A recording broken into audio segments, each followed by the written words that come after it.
Hi, I'm Amy Johnson with Starry Nights Hope Foundation and our family business, Macintosh Farms.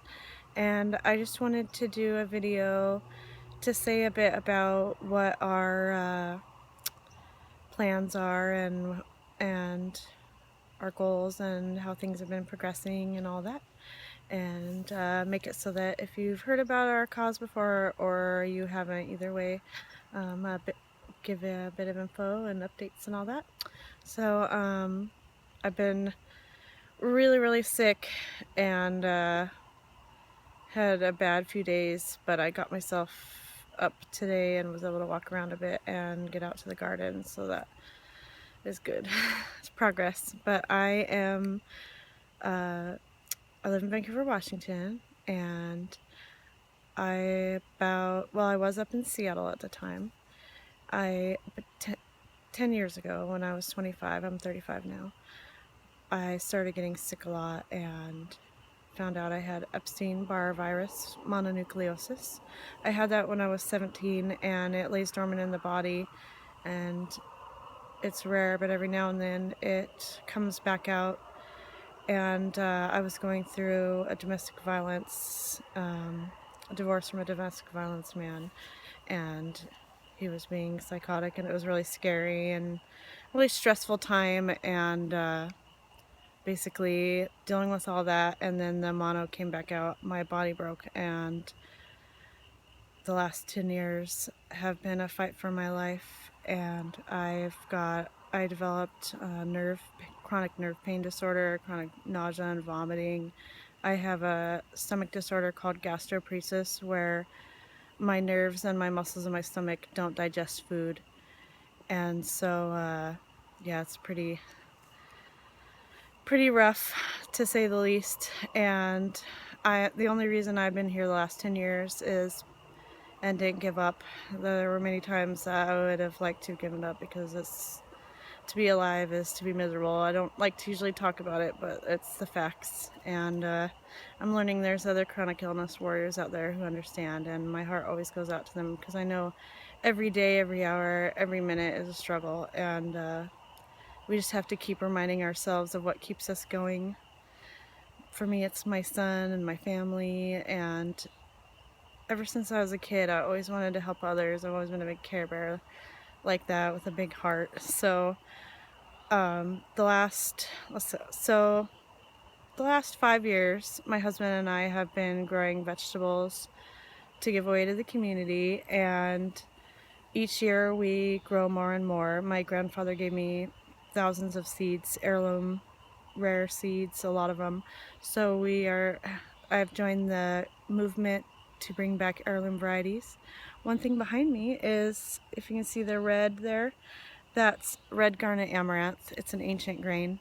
That's just an example of one of the things we grow, but we grow all kinds of stuff: broccoli, Brussels sprouts, tomatoes, carrots, herbs, endives, kohlrabi, anything anything that we can grow here in the Pacific Northwest, we try to grow. And we've been able to grow more each year, but we became homeless about 6.5 years ago. Because of my sickness, I stopped being able to work, and I was fighting to live, and my husband lost his job at the time, was laid off, and so we were up in Seattle, and we became homeless. And then we moved down to California, to Fresno, for a bit to stay with my husband's cousin. He helped us be able to be there for a bit, and then I found out my mom was dying of cancer and was refusing to get help medically and get surgery and all that. So I had to move back up to Vancouver, Washington, which is the area I grew up in, and help my mom. We've talked her into getting surgery a few years back. She's had 2 surgeries now. She has ovarian cancer, and she does a lot of natural treatments, but she doesn't like to do doctor treatments. But she is talking about going down to Mexico soon. But anyways, so over the last 10 years with my sickness, it's developed worse and worse through the years, and I've had many close calls. I've spent weeks and weeks and months in the hospital, in the ICU, fighting to live. My family have heart problems and high blood pressure, and I'm the lucky one that got it younger than anyone else. It seems like each generation that goes down, it gets worse for us. And so I had high blood pressure probably since my early 20s. I was probably about 20, 21 when they just noticed it. My dad was 13 when his started, and my dad's been able to manage his, but mine, all these years, they've tried so many different medications, and my heart finally gave out, and I almost died. And they said I should not have lived. I've been told so many times by doctors I'm not supposed to be alive, I'm a miracle. They don't know how I keep living, but I'm living proof that if you put your mind to something, you can do anything. Like, I just plain refuse to die. And the last year I've started to do better. Sorry, my dog just ran out. The last year I've started to do better, finally, by pure determination and with different regimens and natural things that I'm using and whatnot. I've been able to reclaim somewhat my life again, and the thing that keeps me going is my dream of starting a charity. We want to get a rental property at first and put a tiny home on it, and then eventually buy our own land, but the first few years we'll probably be renting. And we have a GoFundMe, I'll link it with this video, and we're trying to raise some money for a tiny home. And then we've been trying to find ways to do a tiny home cheaper, so we're gonna most likely get a storage container and fit it into a tiny home.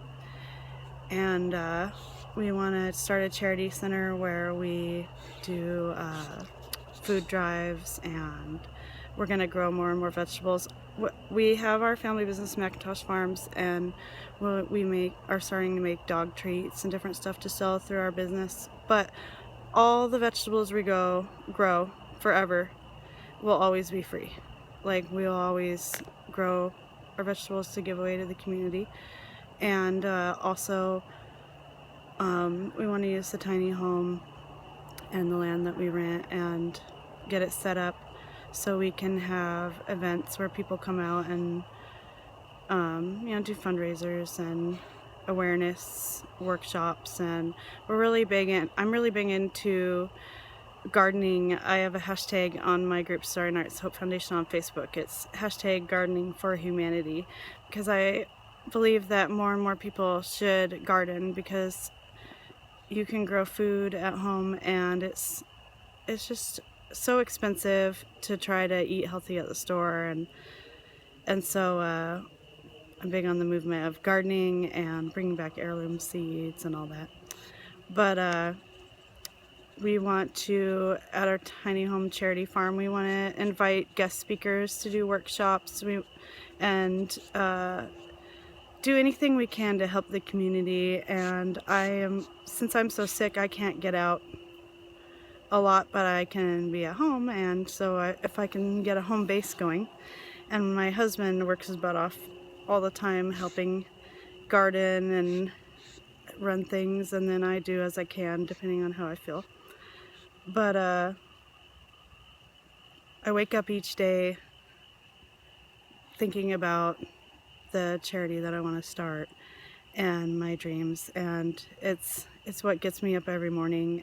I came up with the idea while I was laying in the hospital in the ICU dying, and I told myself that if I can make it, if I could just hang on no matter how bad it was, no matter how much my body wanted to give up, if I could just hang in there, I would do this. So this dream of starting a charity farm. So that's my passion, and I'm really very private and shy by nature. It's taken me years to work up the courage to do this kind of stuff, like making videos. I am very video shy, but I've been, over the last year, working on my YouTube channel. I make video blogs, and I feel like I was really nervous at first, and I still get nervous, but I overcome it because I want to reach out to help others. And that's the reason I share my story about being sick too. For many years, a lot of my friends didn't know I was sick. They thought I was just happy all the time because that's the side I like to present.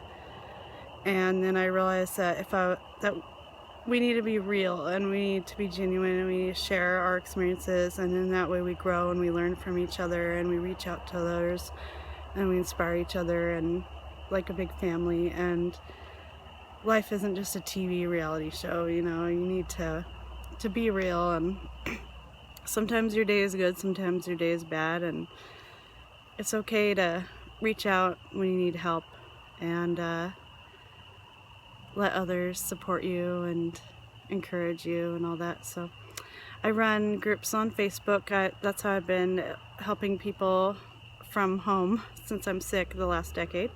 I used to run them on a mom website, and then I moved to Facebook. I've been running Facebook groups, support groups, for about 10 years now. And so two of my newest ones are Make the World a Better Place and Starry Nights Hope Foundation on Facebook. And those are my two that are for helping change the world and make a difference.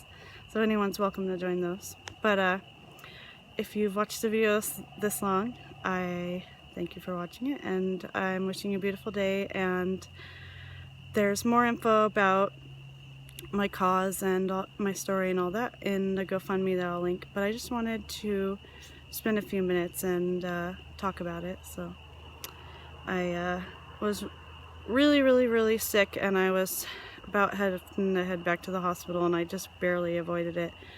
So I told myself that as soon as I could get myself to a chair in the yard and not faint or have angina pain attacks or throw up or some crazy thing like that, as soon as I could safely get to a chair, I was going to make a video. So here I am, I made the video, and I'm wishing you all the most beautiful of days.